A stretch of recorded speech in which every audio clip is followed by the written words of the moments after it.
রাতভর মুষলধারে বৃষ্টিতে ডুবল রাজধানী ঢাকা। রোববার 12 জুলাই কর্মদিবসের প্রথম সকালেই বৃষ্টি না কমায় ঢাকার প্রধান সড়ক থেকে শুরু করে অলিগলি থই থই করছে পানি। রেকর্ড পরিমাণ বৃষ্টিপাতে তৈরি হওয়া এই জলাবদ্ধতায় দিনের শুরুতেই চরম ভোগান্তিতে পড়েছেন নগরবাসী।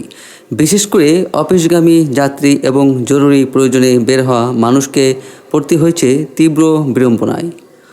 আবহাওয়া অধিদপ্তরের তথ্য অনুযায়ী শনিবার দিবাগত রাত 12টা থেকে রোববার সকাল 6টা পর্যন্ত মাত্র 6 ঘন্টায় রাজধানীতে 76 মিলিমিটার বৃষ্টিপাত রেকর্ড করা হয়েছে। আবহাওয়াবিদ মোহাম্মদ তরিকুল নেওয়াজ কবির জানান, চলতি জুলাই মাসের এই সময়ের মধ্যে রাজধানীতে এটি সর্বোচ্চ বৃষ্টিপাত। স্বল্প সময়ের মধ্যে এত বেশি বৃষ্টি হওয়ায় নগরীর বিভিন্ন এলাকায় দ্রুত জলাবদ্ধতা তৈরি হয়েছে।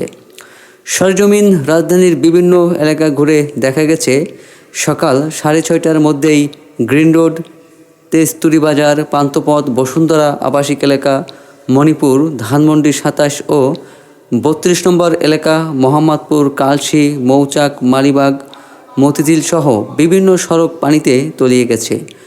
প্রধান সড়ক ও ভেতরের রাস্তাগুলোতে কোথাও গোড়ালি আবার কোথাও হাঁটু পানি জমে থাকায় যানবাহন চলাচল প্রায় থমকে গেছে।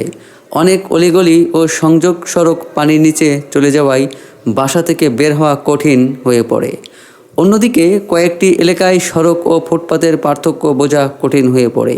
এতে পথচারীরা ঝুঁকি নিয়ে চলাচল করেন। সবচেয়ে নাজুক ও বেশি জলাবদ্ধতার চিত্র দেখা গেছে শেওড়াপাড়া এলাকায়। সেখানে প্রধান সড়কের পাশাপাশি আশপাশের প্রায় সব অলিগলি এখন পানির নিচে।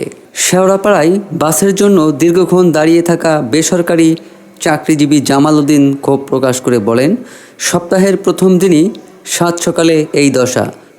মেইন রোডেই হাঁটু পানি, গলির ভেতর তো আরও বেশি। রিকশাওয়ালারা দ্বিগুণ ভাড়া চাচ্ছে, বাসেও ওঠা যাচ্ছে না। প্রতি বছরই তো ড্রেন পরিষ্কারের কথা শুনি, কিন্তু বৃষ্টি হলেই কেন এভাবে আমাদের ডুবতে হয়?